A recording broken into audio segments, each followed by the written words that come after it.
Hello viewers, welcome back to another blog. চলে এসেছি আপনাদের মাঝে আমি আবারও।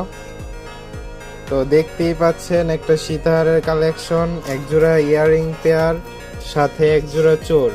তো সবগুলো একসাথে ওজন দিলে আমরা ওজনটা বলে দেই। সব একদম একটা সেট, তো সব কয়টার ওজন হলো গিয়ে 5 ভরি ওজন। সীতাহার দুল হলো গিয়ে 2.5 ভরি, ঝুমকা হলো গিয়ে 1 ভরি, সরি, কানের দুল 1 ভরি, আর চুর হলো গিয়ে 2 ভরি। সব মিলে 5.5 ভরি ওজন। তো ভালো লাগলে অবশ্যই লাইক কমেন্ট শেয়ার করতে ভুলবেন না। বানাতে ইচ্ছুক হলে কমেন্ট করবেন। সবগুলো 21 ক্যারেট হলমার্কিং হবে। এই যে দেখুন চুরের কালেকশনটা, চুরের এখনো তলপাতটা লাগানো হয়নি, তো তলপাতটা লাগিয়ে আপনাদেরকে আবারও দেখাচ্ছি। তো ভিডিওটি দেখার জন্য ধন্যবাদ।